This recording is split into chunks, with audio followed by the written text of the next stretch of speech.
वर्ग है ना, अति संवेदनशील वर्ग। पहले तो इसका अर्थ समझते हैं।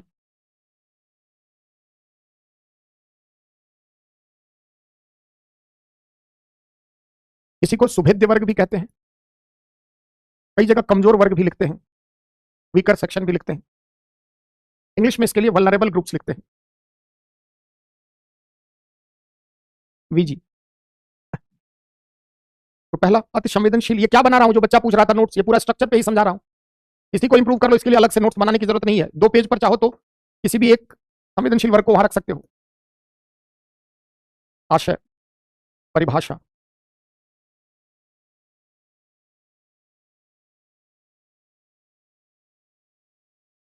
इनमें कौन कौन सम्मिलित या शामिल?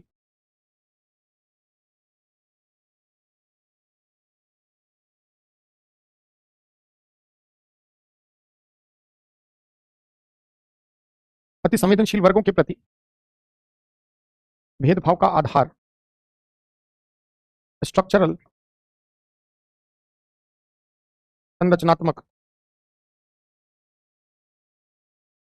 दूसरा प्रकार्यात्मक, फंक्शनल।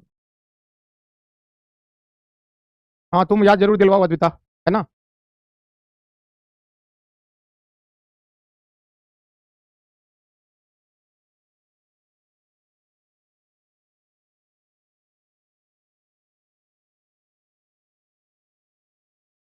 भाव का आधार क्या है? एक आधार है संरचनात्मक भेदभाव और दूसरा है फंक्शनल डिस्क्रिमिनेशन, भेदभाव। समझेंगे क्या है?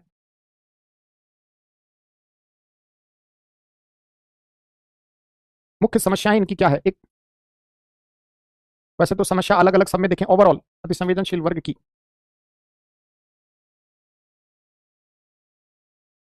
प्रमुख समस्याएं।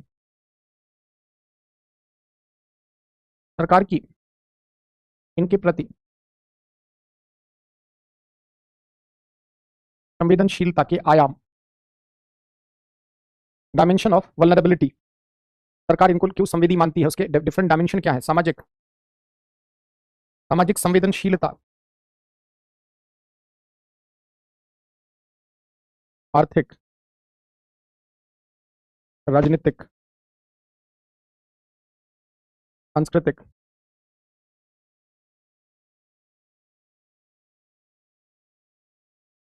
बार बार यहां से पूछ रहा है।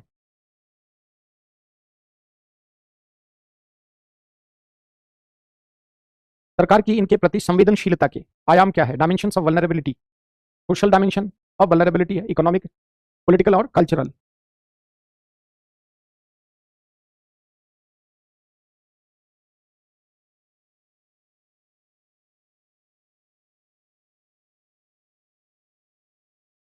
इनके प्रति सरकार का अप्रोच, इनके प्रति,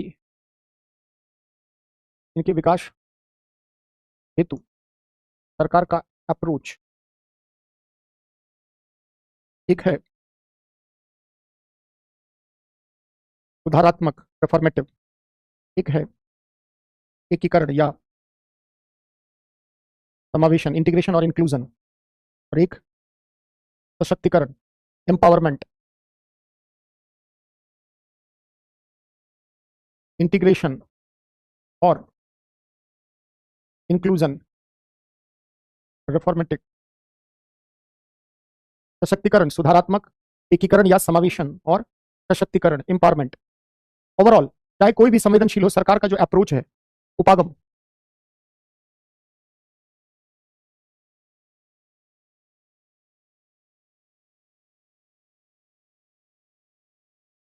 अप्रोच, दृष्टिकोण। अगर अप्रोच समझ नहीं पा रहे हो तो दृष्टिकोण लिख लें, पर्सपेक्टिव, अप्रोच।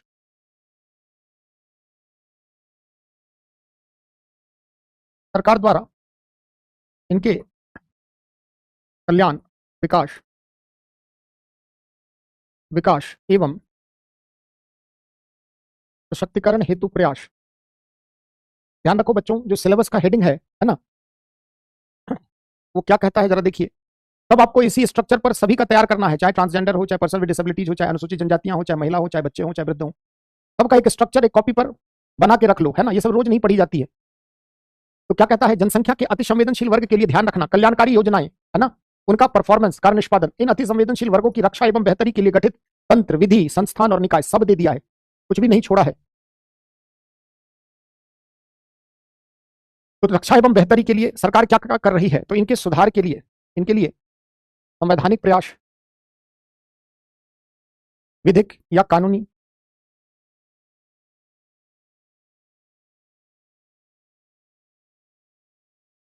संस्थागत तंत्र, अगर कुछ योजना में तो योजनागत प्रयास अलग से आप बना सकते हैं। कार्यक्रम आधारित लिखता ही है आपको करना, आधारित प्रयास कहता है निकाय, जैसे राष्ट्रीय स्तर पर कोई बॉडी अपेक्स बनी है, राष्ट्रीय महिला आयोग, राष्ट्रीय जनजाति आयोग, है ना, है ना। निकाय बॉडी जैसे राष्ट्रीय स्तर पर गठित जो भी हो। देखो ये आज अप्रोच यही आपको रखना है। अब आप करना है कि आपको अति संवेदनशील वर्ग में सबके लिए मोटे तौर पर 5-6 का आप कॉपी पर इसी फॉर्मेट पर बना लीजिए, है ना, और उसी को अपडेट आप कर लीजिए। जैसे कल्याणकारी कार्यक्रम आधारित योजनाएं कौन कौन चल रही है ना, संस्थाएं कौन कौन है, मंत्रालय से लेकर नीचे तक कौन कौन से इनके लिए कानून बनाए गए स्पेसिफिक, संविधान में अगर है वर्णन तो कहां है, इन सबको कौन सी राष्ट्रीय स्तर पर बड़ी संस्था है, निकाय है, क्लियर है। तो एक स्ट्रक्चर बना लो, उसी पर जिसका पूछे बनाकर रख लो कॉपी पे, है ना। पूरा अप्रोच यही आपका रहेगा। जहां भी है मैं मैक्सिमम इसी तरह आपको, जहां माइंड मैप बन सकता है सिनॉप्सिस बनाने में, स्ट्रक्चर पर आपके लिए रिवीजन का काम आसान हो जाएगा, है ना। और सब कुछ शिक्षक के भरोसे ही नहीं रहो, कुछ आपको भी करना है। चलिए स्टार्ट करते हैं। पहला क्या है? अति संवेदनशील वर्ग का आशय, है ना, परिभाषा इसमें कौन शामिल है तेजी से। अति संवेदनशील वर्ग या सुभेद्य, अति संवेदनशील वर्ग या सुभेद्य, सुभेद्य की हिंदी क्या होती है? जिनको आसानी से क्या किया जा सके, भेदा जा सके, है ना। तो भारतीय समाज में बहुत सारे ऐसे सामाजिक वर्ग हैं, सामाजिक समूह है जो सामाजिक, आर्थिक, शैक्षणिक एवं अन्य दृष्टि से अन्यों की तुलना में क्या है, पिछड़ गए हैं, जिनको विकास के लाभों में उतनी भागीदारी नहीं मिली, जिनका सामाजिक, आर्थिक, शैक्षणिक, राजनीतिक विकास क्या है, कम हुआ है ना। यानी ये वो लोग हैं जिनको आसानी से, जो वल्नरेबल है, मतलब जिनको आसानी से भेदा जा सकता है, जो सामाजिक बहिष्करण, गरीबी, दरिद्रता, जो भी है, सामाजिक बुराइयां, इनसे आसानी से जो प्रभावित रहे हैं। यानी समाज का ये वो वर्ग है जो समाज के स्तर पर सदियों से वंचित रहा है अपने अधिकारों से, चाहे वो अधिकार सामाजिक हो, आर्थिक हो, राजनीतिक हो, शैक्षणिक हो, और इसके कारण विकास के लाभों में अन्य वर्गों की तुलना में इनकी भागीदारी क्या है, कम है। यानी सुभेद्य वर्ग से आशय समाज के उन वर्ग के लोगों से है जो विकास में जिनकी पर्याप्त भागीदारी नहीं है ना, यानी जिनका विकास के क्रम में जो अन्य वर्गों की तुलना में, है ना, वो पिछड़ गए हैं, और इनको नीतिगत प्राथमिकताओं में सरकार के लिए इनका स्थान सर्वोपरि है। जैसे आप देखिए, याद करिए, आप एनसीईआरटी किताब पढ़ते हैं, उसमें गांधी का जंतर पढ़ते हैं ना। उसमें गांधी ने क्या कहा, महात्मा गांधी जी ने क्या कहा है कि तुम जो कार्य कर रहे हो वह आखिरी व्यक्ति पर उसका क्या प्रभाव पड़ रहा है। सरकार की भी नीतिगत प्राथमिकताओं में यही बात होती है कि सरकार के द्वारा किए गए प्रयास से जो समाज का सबसे वंचित तबका है उसके जीवन में, चाहे सामाजिक, आर्थिक, राजनीतिक जो भी है, क्या बदलाव आ सकता है। जब भी हम कहते हैं कि लोक कल्याणकारी राज्य की अवधारणा के अंतर्गत हम क्या करते हैं, सभी के विकास की बात करते हैं, परंतु विकास के क्रम में नीतिगत प्राथमिकताओं में हम उन पर अधिक बल देते हैं जो वास्तव में क्या है, जरूरतमंद है, जिनको आवश्यकता है ना, जो समाज के स्तर पर या आर्थिक, राजनीतिक स्तर पर अन्य वर्गों की तुलना में पिछड़े हुए हैं, हाँ, हाशिए पर है। यानी समाज का एक बड़ा तबका है जो बहुत सारे कारण है, उसके कारण समाज की मुख्य धारा से अलग थलग रहा है एक लंबे समय तक, और इसके कारण कहीं ना कहीं उसका विकास पर्याप्त नहीं हो पाया है। तो जब भी सरकार कोई भी नीतियां, कार्यक्रम, योजना बनाती है तो नीतिगत प्राथमिकताओं में यद्यपि सभी का ध्यान रखती है, लेकिन जब वो प्राथमिकता तय करती है सरकार, तो जो नीडी पीपल है, जरूरतमंद है, उन पर विशेष ध्यान देती है। नीति प्रक्रम का, जो नीति निर्माण का, नीति से संबद्ध जो भी प्रक्रिया है, उसका मुख्य उद्देश्य ही यही है कि सभी के लिए कार्य तो करना ही है, सभी के विकास के लिए कार्य प्रयास तो करना ही है, परंतु विकास के लिए किए गए प्रयासों में हमारी प्राथमिकता जो समाज के वंचित वर्ग है, पिछड़े हैं, तबके हैं, उन पर अधिक ध्यान केंद्रित करना है। और यही कारण है कि सरकार जब भी सामाजिक न्याय की बात करती है तो किसके लिए न्याय? जो समाज के दबे कुचले हैं, जो समाज की मुख्य धारा से अलग थलग है, जो सदियों से किसी न किसी रूप में वंचना का शिकार रहे हैं, जिनको सामाजिक जीवन में अब तक वो स्थान नहीं मिला है जिसके वे हकदार हैं, जो विकास के लाभों में जिनकी भागीदारी कम है, जो विभिन्न सामाजिक बुराइयों से ग्रसित हैं, जूझ रहे हैं, जिनमें मौजूद मानव संसाधन क्षमता का दोहन राष्ट्र के विकास के लिए अब तक नहीं हो पाया है। क्यों? आप जस्टिस में ये पढ़ रहे हैं कि हर व्यक्ति में असीम संभावनाएं हैं, हर व्यक्ति में असीम क्षमताएं हैं, लेकिन अगर किसी भी वर्जनाओं के कारण, किसी भी अवरोधों के कारण अगर हम उन क्षमताओं को वास्तविकता में परिणत नहीं कर पाए, तो फिर वैसे मानव संसाधन का हमारे लिए या किसी भी राष्ट्र के लिए क्या उपयोगिता? तो जो समाज का बड़ा तबका है, जैसे हम अनुसूचित जनजाति की बात करते हैं, अनुसूचित जाति की बात करते हैं, जैसे हम ट्रांसजेंडर, पर्सन विद डिसेबिलिटीज, हमारे महिलाएं, बच्चे, वृद्ध, जो भी हमारे जो शरणार्थी हैं, अल्पसंख्यक, ये सभी इसमें शामिल हैं। और आप सोच सकते हैं कि आधी आबादी तो महिलाओं की ही है, तो इनमें जनसंख्या का एक बड़ा वर्ग केंद्रित है। और अगर इन वर्गों में विद्यमान क्षमताओं का अगर दोहन राष्ट्र के लिए नहीं हो पाया, तो जो भी संभावनाएं, क्षमता, योग्यता है, वो राष्ट्र के लिए हो ही नहीं पाएगी। सरकार बार बार नीतिगत प्राथमिकताओं में एक न्यायुक्त समाज की अवधारणा के अंतर्गत इन पर ध्यान क्यों केंद्रित करते हैं? जैसे आप कहते हैं ना, एक सर्वसमावेशी समाज बनाना है, एक इंक्लूसिव सोसाइटी बनाना है, मतलब जहां समाज की मुख्य धारा में समाज के हर वर्ग की भागीदारी हो।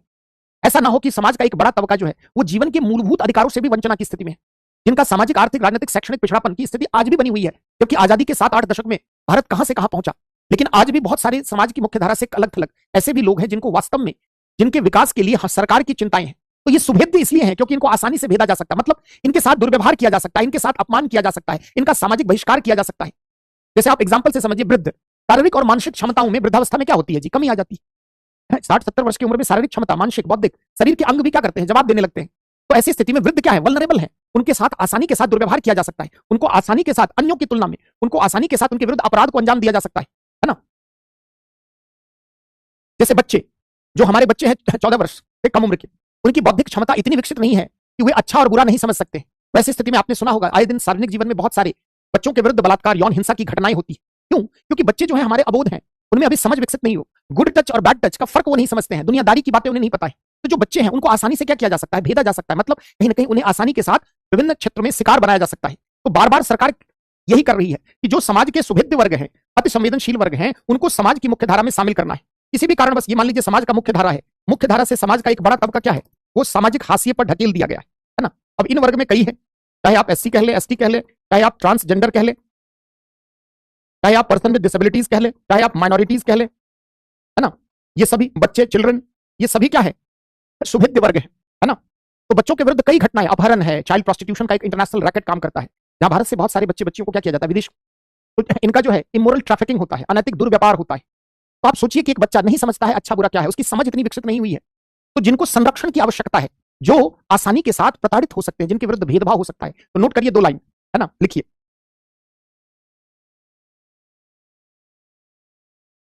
देखिए, सुभेद्य वर्ग या अति संवेदनशील वर्ग से तात्पर्य अभी बताएंगे, या सारस्वत सब बताएंगे, लिखिए, सब बताएंगे, अभी पहले नोट करो। अति संवेदनशील वर्ग या सुभेद्य वर्ग या सीमांत वर्ग भी, इसको मार्जिनलाइज सेक्शन भी कहते हैं, या सीमांत वर्ग से तात्पर्य उस वर्ग से है जो विभिन्न कारणों से समाज की मुख्य धारा से अलग थलग, जो विभिन्न कारणों से समाज की मुख्य धारा से अलग थलग सामाजिक हाशिए पर स्थित हैं, सामाजिक हाशिए पर स्थित हैं। अर्थात ये वे वर्ग हैं, अर्थात ये वे वर्ग हैं जिनकी विकास में पर्याप्त भागीदारी का अभाव है, जिनकी विकास में पर्याप्त भागीदारी का अभाव है। सामाजिक आर्थिक, शैक्षणिक एवं राजनीतिक अधिकारों से, सामाजिक, आर्थिक, शैक्षणिक एवं सामाजिक, आर्थिक, शैक्षणिक एवं राजनीतिक अधिकारों से ये वर्ग के लोग प्रायः वंचित होते हैं।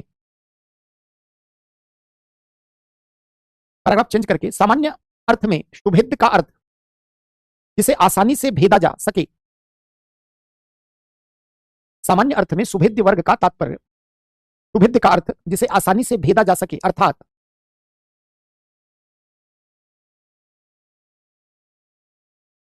सुभेद्य वर्ग से आशय उन वर्गों से है जो सामान्य आबादी की तुलना में, जो सामान्य आबादी की तुलना में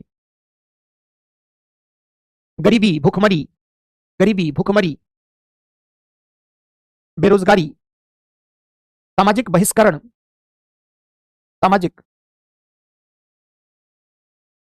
सामाजिक बहिष्करण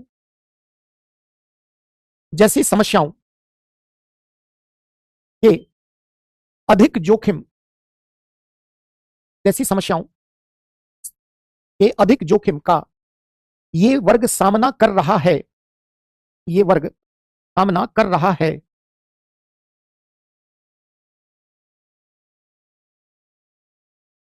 देखिए, एक सर्वसमावेशी समाज के लिए, एक सर्वसमावेशी समाज के लिए, एक सर्वसमावेशी समाज तथा न्यायुक्त समाज, ऐसे भी लिख सकते हैं, एक सर्वसमावेशी तथा न्यायुक्त समाज के लिए यह अत्यंत महत्वपूर्ण है कि विकास की मुख्य धारा में सभी वर्गों की विकास की मुख्य धारा में सभी वर्गों की समान भागीदारी हो।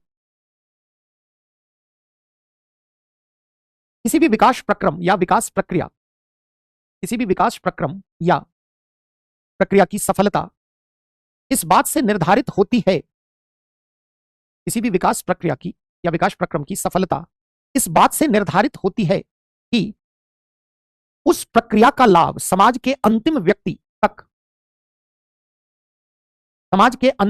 तक कितना प्राप्त हुआ। अर्थात सामाजिक न्याय युक्त से समाज के लिए यह महत्वपूर्ण है कि नीतिगत प्राथमिकताओं में समाज के पिछड़े, वंचित एवं जरूरतमंदों को कितना स्थान व महत्व दिया गया है।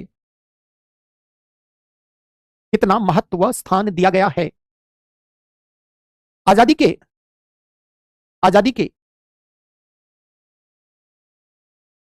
7-8 दशकों में, ऐसे लिखो, अभी भी भारतीय समाज का एक बड़ा भाग सुभेद्य वर्ग में शामिल है।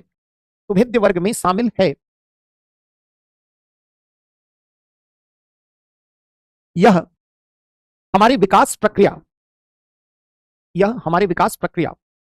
पर प्रश्न चिन्ह लगाता है। अतः सरकार द्वारा इन सुभेद्य वर्गों की रक्षा एवं बेहतरी तथा इनके कल्याण व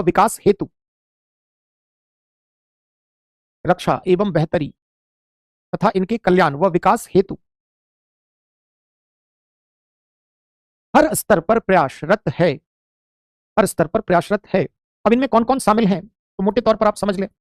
अति संवेदनशील वर्ग में निम्न शामिल हैं, जैसे अनुसूचित जनजातियां,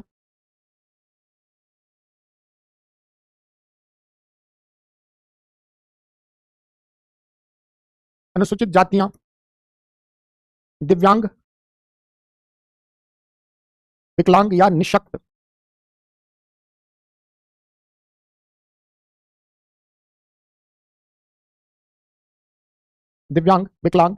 एक ही बात है तीनों, जिसको आप PWD, पर्सन विथ डिसेबिलिटीज,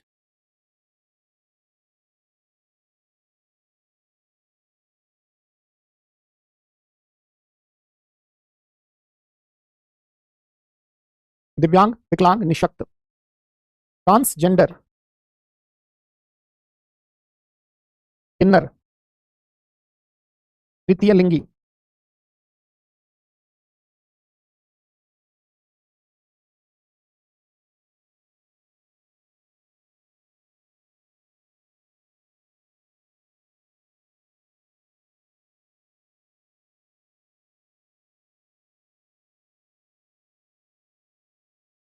अब जवाब दो अंशिका, प्रश्न पूछने का तुम्हें आदत है, जवाब लिखते रहो। अब बेचारा यही चाह रहा था, पर्सन विद डिसेबिलिटीज, ट्रांसजेंडर, किन्नर, तृतीय लिंगी, अल्पसंख्यक,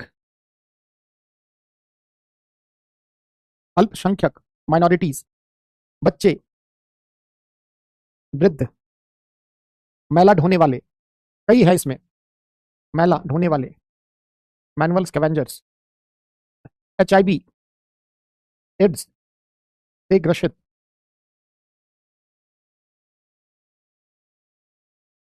हाँ चलिए, इसमें कौन कौन शामिल हैं मोटे तौर पर रफ एक आइडिया आपको होना चाहिए। HIV एड्स से मादक द्रव्य व्यसनी, ड्रग एडिक्ट,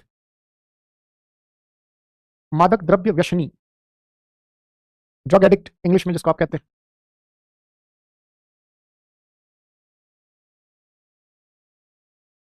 अभी क्यों अमन मिश्रा जी, अभी क्यों बताएं, अभी पढ़ा रहे हैं क्या ट्रांसजेंडर? अभी पहले देखिए ना, धैर्य रखिए। पढ़ेंगे तो उस समय समझ जाएंगे। सेकंड लास्ट, बच्चे, वृद्ध, महिलाएं, महिलाओं को भी सरकार अति संवेदनशील वर्ग में रखती है।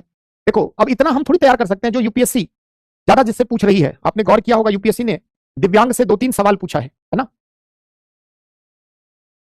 महिला से 1-2 सवाल पूछा है, एक सवाल बच्चे से पूछा है, अनुसूचित जनजातियों से अब तक सवाल नहीं है, ट्रांसजेंडर पिछले 3-4 सालों से बहुत न्यूज में है ना, यहां से सवाल बन सकता है ना। और भी है शरणार्थी, है ना, रिफ्यूजी, उनको भी अति संवेदनशील वर्ग में रखा जाता है। वुमेन भी है जी, बिल्कुल है श्वेता जी, है। सरकार अति संवेदनशील वर्ग में महिलाओं को भी रखती है। लेकिन आप जो तैयार करें ज्यादातर वो ट्रांसजेंडर, दिव्यांग, शेड्यूल कास्ट, शेड्यूल ट्राइब्स, बच्चे, वृद्ध, महिला, है ना, मैला ढोने वाले भी हैं, बिल्कुल, मैनुअल स्कैवेंजर्स हैं, मादक द्रव्य व्यसनी है, माइनॉरिटीज भी हैं। हाँ, ट्रांसजेंडर पढ़ोगे तो एलजीबीटीक्यू सब आ जाएगा, लेकिन सरकार ट्रांसजेंडर को फोकस करती है, लेस्बियन, गे, इन सब पर नहीं।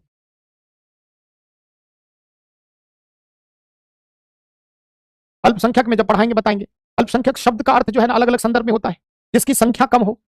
तो 51 अगर कोई अलग धर्म का है और 49 को है अलग धर्म का, तो 49 वाला भी अल्पसंख्यक है। रिलेटिव कंसेप्ट है, 90-10 हो तो भी, है ना। सामान्य तौर पर अल्पसंख्यक को हम उसमें मुस्लिम, ईसाई, बौद्ध, सिख, पारसी, है ना, इन सबको रखते हैं। चलिए, तो अति संवेदनशील वर्ग में है। चलिए, इनकी हमने क्या क्या देखा, फटाफट देखो। अति संवेदनशील वर्ग के प्रति भेदभाव का क्या आधार है, इसको समझिए, है ना, फिर समस्याओं पर आ जाएंगे।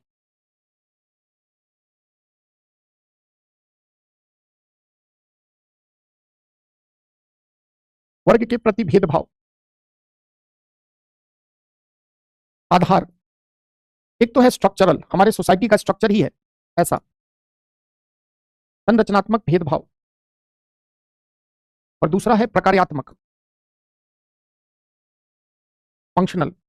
समाज की संरचना ऐसी है जहां पर जाति के आधार पर, प्रजाति के आधार पर, धर्म के आधार पर, जेंडर के आधार पर, अन्य एथनिक बेस पर, निर्जातीय आधार पर क्या हो जाता है, भेदभाव। जैसे महिलाओं के विरुद्ध भेदभाव आप सभी जानते हैं, पढ़ाई है। जेंडर आधारित भेदभाव से पीड़ित कौन है, महिलाएं। धर्म के नाम पर अल्पसंख्यक, जाति के नाम पर शेड्यूल्ड कास्ट एससी, प्रजातीय आधार पर शेड्यूल्ड ट्राइब्स, या अन्य निर्जातीय आधार पर चाहे एसटी हो जाए, चाहे कोई भी एथनिक ग्रुप, कोई भी एथनिक ग्रुप हो, लैंग्वेज पर आधारित हो, कल्चर पर। तो समाज का स्ट्रक्चरल डिस्क्रिमिनेशन इसी को कहते हैं, ये स्ट्रक्चर डिस्क्रिमिनेशन। और दूसरा है फंक्शनल, जैसे शारीरिक अंग क्षमता, शारीरिक अंग, अंगों की क्षमता, संरचना, इसके कारण भी बहुत सारे लोगों के विरुद्ध भेदभाव होता है। जैसे दिव्यांग, विकलांग, इनके प्रति भेदभाव का आधार क्या है, शारीरिक संरचना, अंगों के स्तर पर विद्यमान कमियां। ट्रांसजेंडर जो किन्नर हैं, इनके विरुद्ध भेदभाव का आधार, शारीरिक संरचना ऐसी है कि महिला और पुरुष के वर्गीकरण से ये पड़े हो जाते हैं, जेंडर के आधार पर दो ही माना गया। बच्चे, शारीरिक और मानसिक दोनों लिख सकते हैं आप यहां पर, शारीरिक और मानसिक संरचना के आधार। बच्चों, वृद्ध, मादक द्रव्य व्यसनी, मादक द्रव्य व्यसनी, एचआईवी एड्स बीमारी। तो फंक्शनल, शरीर, मेंटल, जैसे कई पागल भी आते हैं, बेगर्स भी इसमें आ जाते हैं, सरकार की रिपोर्ट पढ़ें, भिक्षा मांगने वाले, है ना। मानसिक रूप से अस्वस्थ भी इसमें आ जाते हैं, है ना। मेंटल इलनेस से प्रताड़ित, पीड़ित, हालांकि मेंटल इलनेस को बहुत सारे को दिव्यांग में भी रखा गया है। ये क्या हमने पढ़ा कि जो जैसे मानसिक और शारीरिक, मानसिक संरचना ही के स्तर पर कोई कमी के कारण इनके विरुद्ध भेदभाव हो जाता है। एक तो समाज की संरचना ही ऐसी है, जाति, धर्म, प्रजाति, जेंडर, तमाम आधारों पर भेदभाव हो जाता है इनके प्रति। दूसरा क्या है, शरीर के अंगों की फंक्शनिंग को लेकर, मेंटल फंक्शनिंग को लेकर, पर्सन विद डिसेबिलिटीज, कोई दिव्यांग है बच्चा, उसके प्रति भेदभाव, वृद्ध, बच्चे। चलते हैं, इनकी मुख्य समस्याएं अलग अलग, सबकी समस्या जब उठाएंगे देखेंगे, एक ओवरऑल समस्या अब तक आप समझ पाए होंगे, आप बताएंगे मैं नोट करूंगा, है ना। तो अति संवेदनशील वर्ग की मुख्य समस्याएं क्या है, कमेंट करिए, कुछ सब्सटेंशियल कमेंट अच्छा करो पहले। वर्ग की ओवरऑल, वैसे तो स्पेसिफिक हर वर्ग की अलग अलग है, लेकिन फिर भी कॉमन। एक बड़ी समस्या क्या है, सामाजिक बहिष्करण, सोशल एक्सक्लूजन, बहिष्करण या अलगावित कह सकते हो। हम्म हम्म शिक्षा, ज्ञान, जागरूकता तो लिखना ही, वो तो हर जगह है ना। शिक्षा का अभाव, ज्ञान जागरूकता का तो हर जगह। हाँ, सामाजिक बहिष्करण,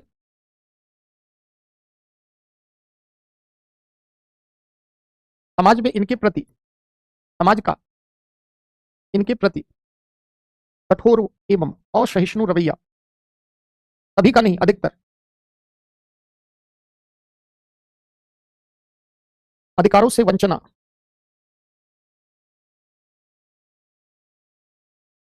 सामाजिक एवं आर्थिक सुरक्षा का अभाव,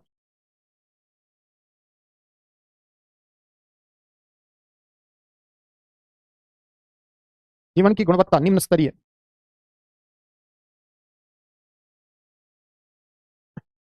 काफी है ओवरऑल। जब एक एक पढ़ेंगे दिव्यांग तो दिव्यांग की अलग समस्याएं हैं, है ना।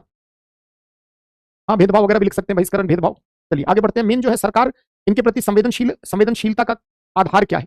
और भी बहुत सारी समस्याएं हैं। विकास के लाभों से वंचित लिख सकते हैं आप, विकास के लाभों से वंचना, सामाजिक समावेशन का अभाव, तमाम चीज लिख सकते हैं। हाँ हाँ, अवसरों तक समावेशी विकास अवसर सब लिख सकते हो, है ना। हम्म।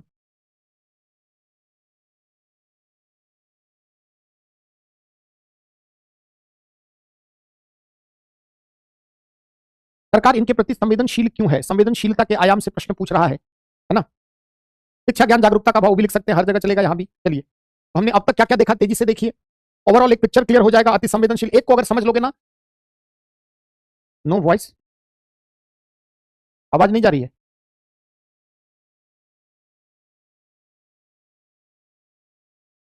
हाँ।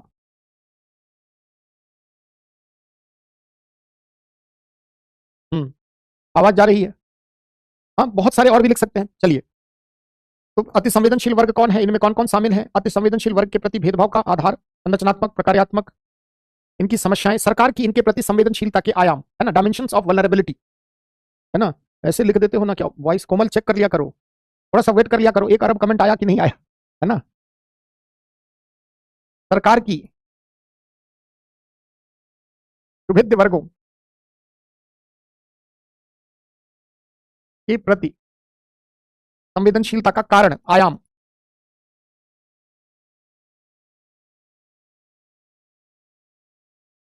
Dimension of vulnerability.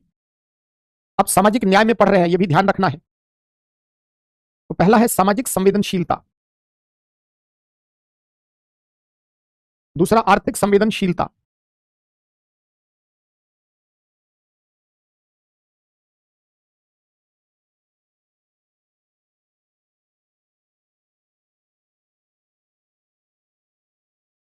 सामाजिक संवेदनशीलता कहने का मतलब सरकार इनको लेकर सामाजिक जीवन में क्यों संवेदनशील है, आर्थिक क्षेत्र में क्यों संवेदनशील है, समझना।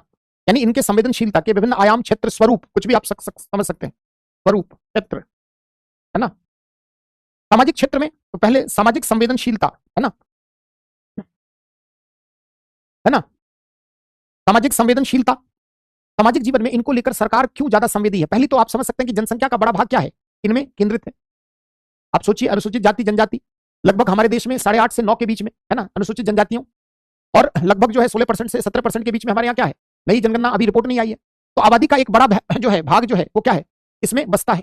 अभी आप सारी समस्याएं देख रहे थे, वो आप बता सकते हैं कि सामाजिक जीवन में इनके प्रति क्या क्या समस्याएं। तो संवेदनशीलता के आयाम या स्वरूप में पहला बनाइए हेडिंग, सामाजिक संवेदनशीलता, सामाजिक संवेदनशीलता, सामाजिक संवेदनशीलता। डायमेंशंस ऑफ वल्नरेबिलिटी से सवाल एक आधा ही घुमा फिरा कर पूछा है, अब तक डिटेल नहीं पूछा है, ध्यान रखना, है ना। तो पहला लिखिए, जनसंख्या का एक बड़ा वर्ग इनमें शामिल,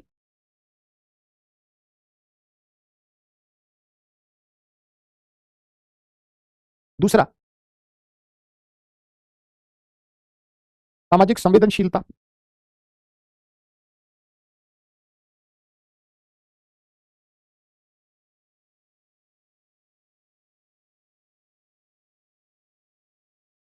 जनसंख्या का एक बड़ा वर्ग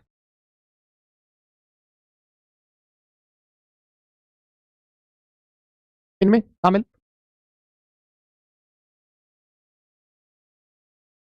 सामाजिक बहिष्करण के दंश से इन्हें मुक्त कर इनके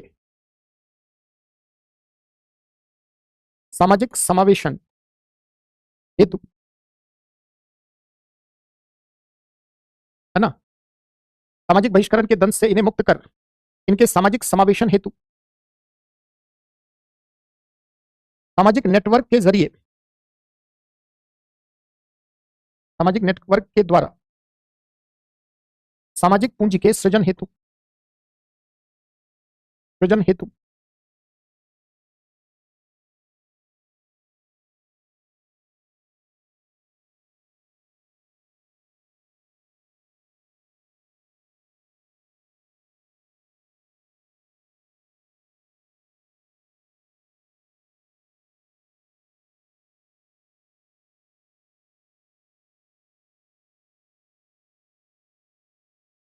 बीच बीच में भी मजा ले ही लेते हो, नहीं? ठीक है, अच्छी बात है, कभी कभार चलता है, अननेसेसरी वो ठीक बात नहीं है ना।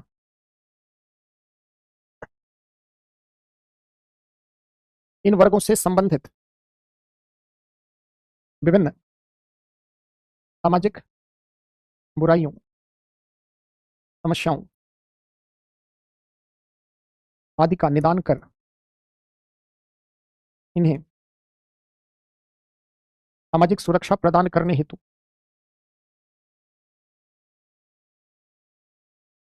सामाजिक असमानता या विषमता एवं अन्याय के परिणाम स्वरूप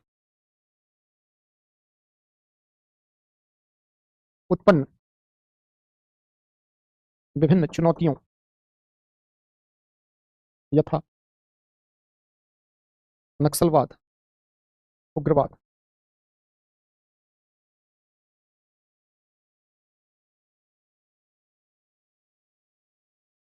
आदि के उन्मूलन हेतु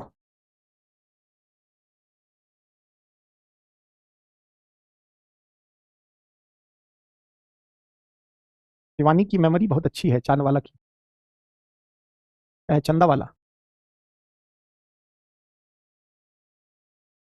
ये बहुत बड़ा कारण है, सरकार इन पर ध्यान देती है। जैसे देखिए, सामाजिक असमानता, विषमता एवं अन्याय के कारण क्या हो रहा है, बहुत सारी राष्ट्र के समक्ष चुनौतियां आ रही है ना। जैसे नक्सलवाद, उग्रवाद, अलगाववाद, है ना। कहीं ना कहीं विस्थापन के कारण, कहीं ना कहीं सामाजिक अन्याय, असंतोष, उसका परिणाम है ना। इन सब के परिणाम स्वरूप विभिन्न चुनौतियों जो उत्पन्न हो रही है वो दूर कैसे होगी, जब जो लोग सामाजिक रूप से प्रभावित रहे हैं, सामाजिक अन्याय का दंश जिन्होंने झेला है, सामाजिक विषमता, असमानता से जो सर्वाधिक पीड़ित है, अगर उनको विकास के लाभों में भागीदार बनाओगे तो क्या होगा, कहीं ना कहीं यह बेटर होगा। हाँ, नागरिकों का कल्याण, संदीप वहां लिखना राजनीतिक में, है ना। एक करा दिया तो अब आप सभी समझ जाएंगे, आर्थिक, राजनीतिक, शैक्षणिक, सभी।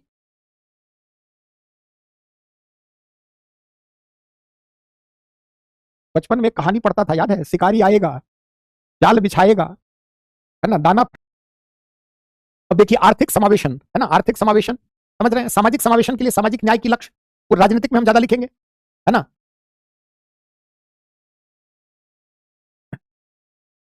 नहीं, गलती नहीं शिवानी, मुझे लगा तुम इतने लोगों को सबको याद रख पा रही हो, बड़ी बात है ना। आर्थिक समावेशन, आर्थिक संवेदनशीलता, आर्थिक संवेदनशीलता के आयाम। अब नाजमीन नोट करो, बहुत लिख दिया, हाथ मेरा भी दर्द हो रहा है, कई क्लास में। हाँ लिखिए, समझदार को इशारा काफी है ना। डिप्लोमेसी पढ़ाया था, भूल गए, आईआर में जो लोग नहीं पढ़े आगे पढ़ेंगे। चलिए लिखिए, आर्थिक समावेशन हेतु, आर्थिक समावेशन। अरे काहे जोसेफ को सब टारगेट कर रहे हो, ऐसा भी नहीं, अच्छा लड़का है, प्रजापति अच्छा स्टूडेंट है, आईआर में तो उसने शानदार, ऐसा भी नहीं है वो, ठीक है, कमेंट कभी कभार हो जाता है, अच्छा लड़का है, सवाल तो उसने बहुत शानदार सब पहले पूछे थे, अब तो शायद उतना याद नहीं है मुझे। लिखिए, टारगेट मत करो किसी को। हाँ लिखिए, आर्थिक संवेदनशीलता के आयाम, है ना। लिखिए, अब आप पढ़ कहां रहे थे अभी, मानव संसाधन विकास, आर्थिक, अगर मानव पूंजी का सृजन करना है तो इनमें मौजूद संभावनाएं, क्षमता, उनका दोहन नहीं करेंगे आप, उनका लाभ आप राष्ट्र के लिए नहीं लेंगे। तो सरकार नीतिगत प्राथमिकताओं में हर समावेशन के लिए प्रयास कर रही है, तो सामाजिक समावेशन की भी बात है, आर्थिक भी है ना। तो आर्थिक रूप से सरकार इनके प्रति संवेदनशील क्यों है, उसके पीछे कारण क्या है, तो सबसे बड़ा कारण क्या है कि इनके आर्थिक सशक्तिकरण हेतु मानव संसाधन विकास व प्रबंधन के जरिए इनमें मौजूद क्षमताओं को कहीं ना कहीं मानव पूंजी के रूप में उसके दोहन के लिए, है ना, नवाचार, उद्यमिता, आर्थिक विकास की प्रक्रिया को भागीदार बनाने के लिए, अगर हम कहें समावेशी विकास, इंक्लूसिव ग्रोथ, यही तो इकोनॉमिक एस्पेक्ट है इसका, कि जब आप बार बार कहते हैं इकोनॉमिक ग्रोथ कैसा हो, इंक्लूसिव होना चाहिए, समान अवसरों के साथ विकास, सबके लिए विकास होना चाहिए, सबके विकास के लाभों में भागीदारी होनी चाहिए। तो नोट करिए फटाफट, लिखिए पहला पॉइंट, देखिए जनांकिकीय लाभांश की दृष्टि से, जनांकिकीय लाभांश की दृष्टि से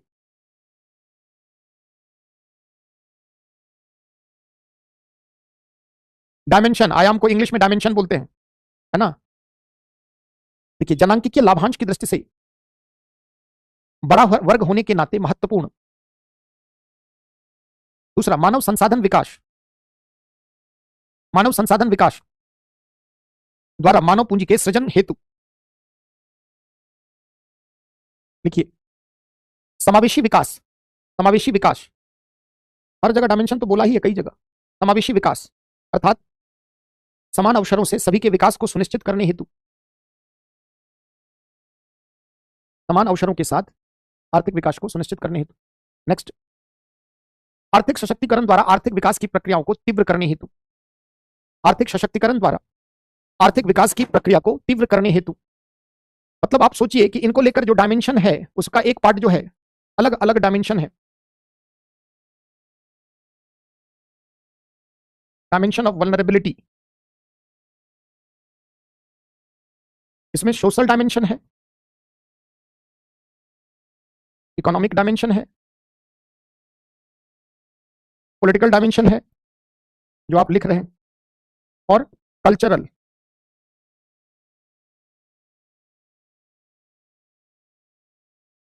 है ना,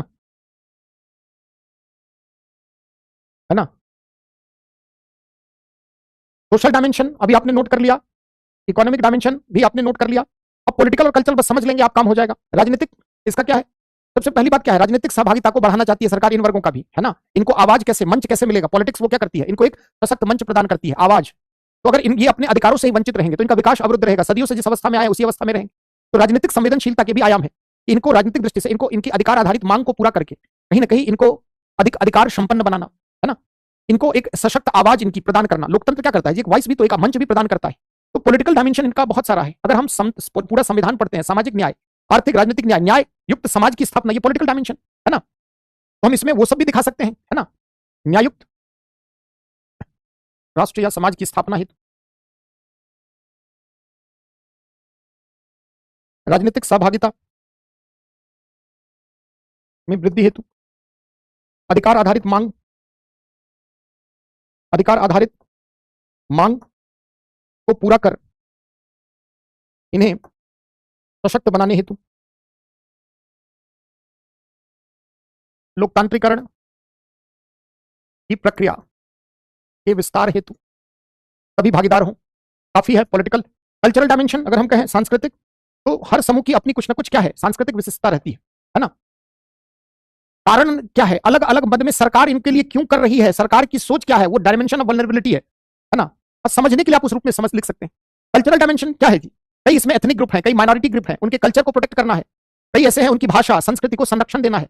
कई ऐसे जो है समूह है जो विविधतामूलक संस्कृति का निर्माण करते हैं, तो इसका एक कल्चरल डायमेंशन भी है, सांस्कृतिक पूंजी भी निर्मित करना है। तो ये सरकार के वल्नरेबिलिटी के डायमेंशन है। जैसे मैं एक प्रश्न दिखता हूं, अब आप समझ जाएंगे कि क्या आपने पढ़ा है। जैसे अति संवेदनशील वर्ग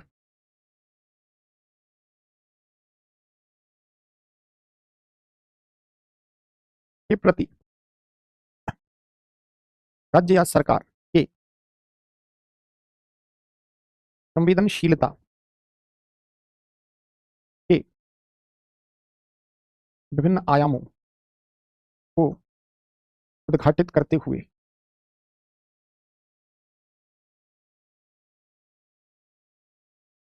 इनके लिए किए गए प्रयासों की समीक्षा कीजिए,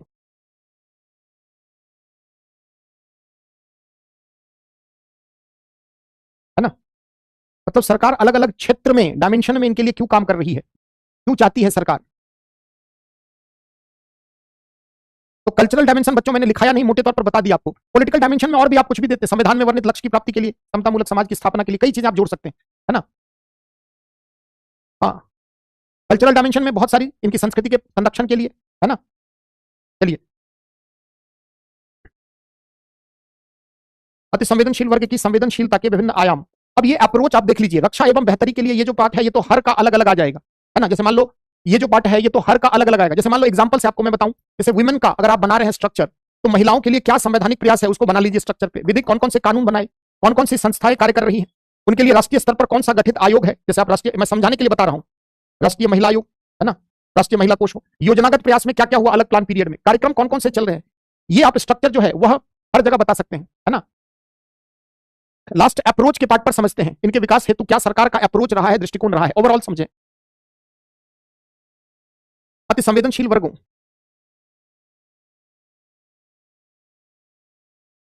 अक्षर वैसा होना चाहिए जो सामने वाला पढ़ सके, खूब सुंदर और खूब खराब कुछ नहीं होता है, पढ़ने में आ जाए, है ना।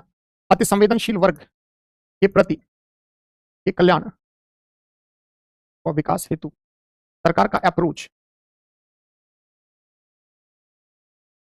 यही अप्रोच आप कहीं जगह लगा सकते हैं। जो नहीं भी पढ़े रहोगे एग्जाम हॉल में, ये अप्रोच आपको दिशा दिखा देगा, है ना।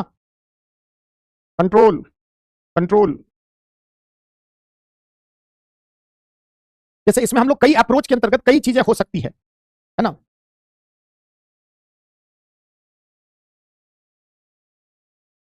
एक सेकंड बच्चों,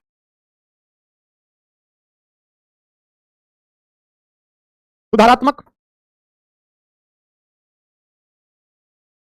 रेफॉर्मेटिव,